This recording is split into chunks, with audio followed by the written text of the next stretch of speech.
అందరికీ నమస్తకారము. ఎవరికి సమస్యలు రావద్దు. వచ్చిన సమస్యకి పోవాలంటే ముందు డాక్టర్ దేవుని లెక్క కనిపిస్తాడు. మనకి ఏదన్నా అంటే ఫస్ట్ తినంగానే నరాలు జుమ్మ అంటున్నాయి అంటాం కదా, అట్లనే నరాల డాక్టర్ అనొచ్చు, ఏమనొచ్చు. ఎరికోసనా పురికోసనా సార్ అది? వెరికోస్ అండి, వెరికోస్. ఇప్పుడు నీళ్ళు ఒట్టి నీళ్ళు తాగేటోళ్ళకు మంచిగానే ఉంటుంది, కానీ నీళ్ళలో కొంత ఆల్కహాలిక్ కలుపుకుంటారు కదా, వాళ్ళకు నరాలు గప్ప గప్ప కొట్టుకొని ఇదంతా వెళ్ళిపోతుందేమో చీరల కూరలు అన్ని. చాలా తప్పు. ఆల్కహాల్ అసలు నరాలు సాపుకుంటాయి రా. అరే ఎక్కువ ఇట్లా పంపింగ్ అవుతుంది కదా, ఆట తక్కువ కొట్టుకుంటే వాళ్ళకి కూడా అది వేసుకుంటే జర ఎక్కువ కొట్టుకుంటుంది, ఎక్కువ కొట్టుకుంటుంది. సో ఆల్కహాల్ ఏం చేస్తుంది అంటే కొంతవరకు మన మైండ్లో కొన్ని కెమికల్స్ మార్చి మనకి ఆ పీరియడ్లో, దాని హై ఉన్న పీరియడ్లో వేరే సమస్యలను తగ్గించి కొంచెం స్ట్రెస్ బస్టర్. అది బేసిక్గా మన స్ట్రెస్ని తగ్గిస్తుంది. అది చేసినప్పుడు ఏమవుతుంది, ఆ ఎమోషన్స్ అన్నీ ఏడున్నాయి, అన్నీ దాక్కుని ఉన్నాయి. సపోజ్ నాకేదో జీవితంలో కష్టం వచ్చి మందు తాగుతున్నా, ఆ కష్టం ఏడుంది, కష్టం ఉంది, ఈ 1 hour రిలీఫ్ వచ్చింది, అప్పుడు ఏమైంది, తగ్గినాక ఈ ఎమోషన్స్ అన్ని డబుల్ అవుతాయి. అందుకే తక్కువ కానియరు. అందుకే ఒక 90 సపరేట్గా పెట్టుకొని వేసుకుంటూనే ఉంటే ఎప్పుడు తెల్లారుతుందా, ఎప్పుడు కొల్ల అవుతుందా షాప్ అని చూస్తుంటారు. అందుకనే it's an addictive, it's a depressant. అంటే దానివల్ల అడిక్షన్ వస్తుంది, డిప్రెషన్ వస్తుంది, ఎందుకంటే వేరే టైంలో ఇంకా డౌన్ అయిపోతుంది బాడీ. అండ్ మోస్ట్ ఇంపార్టెంట్లీ చిన్న నొప్పి వచ్చినా ఆల్కహాల్ని డబుల్ చేస్తుంది. ఎందుకంటే ఆ 4 hours 3 hours ఉన్నది సప్రెస్ చేసింది కదా, మన నరాలు ఫైర్ అవుతున్నాయి కదా. సపోజ్ నీకు బ్యాక్ పెయిన్ ఉన్నది, ఆల్కహాల్ తాగినావు, ఏమైతే 2 hours తగ్గిపోయింది, అది ఆ నష దిగినాక ఏమవుతుంది, ఫుల్ నడుము నొప్పి స్టార్ట్ అవుతుంది. సో వాళ్ళ పెయిన్ టాలరెన్స్ తగ్గిపోతుంది. బట్ ఇవన్నీ ఒక కొంత అయితే లివర్ మీద మనం అబ్జర్వ్ చేసిందంటే ఒకప్పుడు ఆల్కహాల్ వల్ల లివర్ పాడొద్దని మనకు తెలిసిన విషయమే. కానీ ఇప్పుడు ఇన్నాళ్ళు తెలియని విషయం ఏంటంటే, అండ్ ఈ మధ్య లాస్ట్ 3 yearsగా తెలుసుకున్న విషయం ఏంటంటే నాష్ అంటాం, నాన్ ఆల్కహాలిక్ స్టీటోహెపటైటిస్. ఈ నాష్లో ఏంటంటే మనం తినే షుగర్ పదార్థం, రైస్ పదార్థం, కొవ్వు పదార్థం అన్ని పోయి లివర్లోనే కూర్చుంటున్నాయి. సో మన డైట్ ఆల్రెడీ బ్యాడ్ ఉన్నది.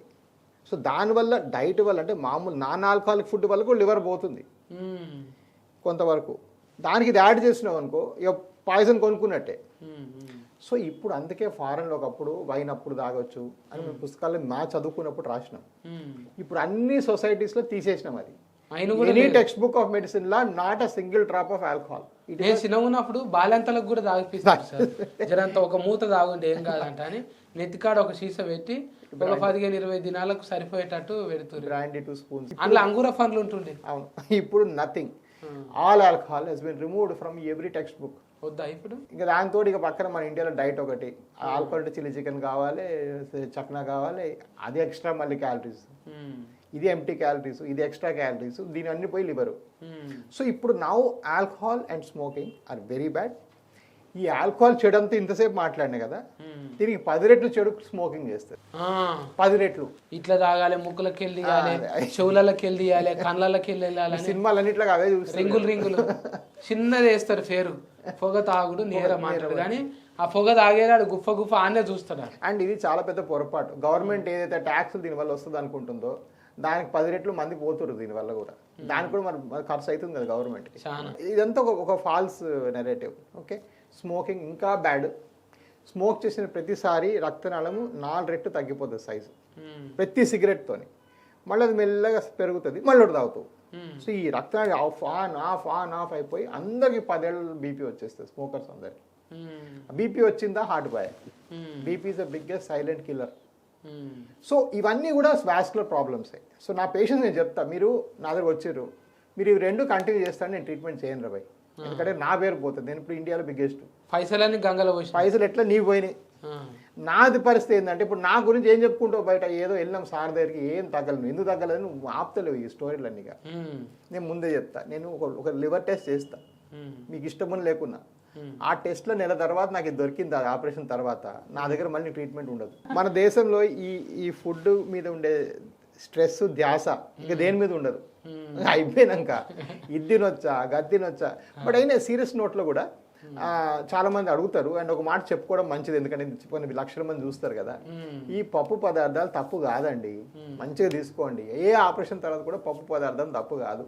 సీమ్ పదార్థాలు పుట్టలేదు, అంటారు కదా, ఏం లేదు. అది మంచి పదార్థము, మంచి ఆరోగ్యమైన ఆహారము, బ్యాలెన్స్ డైట్ ఏవైతే మీ డాక్టర్ చెప్తారో, డైటీషియన్ చెప్తారో నిక్షేపంగా తినండి.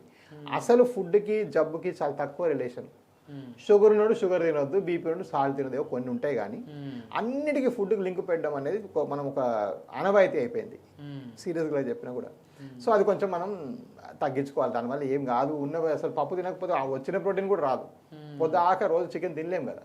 So second good source. అది పండ్లలో ఇరుకుతుంది, ఇరికించండి మళ్ళీ ఇంకోటి కెనాల్ అని వస్తుంది. ఆ కెనాల్ తీయడానికి మొత్తం క్యాఫే తీయాలి, మొత్తం పన్నే పోతుంది. ఈ సందులలో ఇరుకుతుంది కదా, నాయసోటి సందు పనిలోనికి అది వెళ్ళదు, పాడయి. మంచిగా చెప్పిస్తారు. అంటే మీ లోపల నరాల స్పెషలిస్టే కాదు, సైకాలజిస్ట్ కూడా ఉన్నాడు.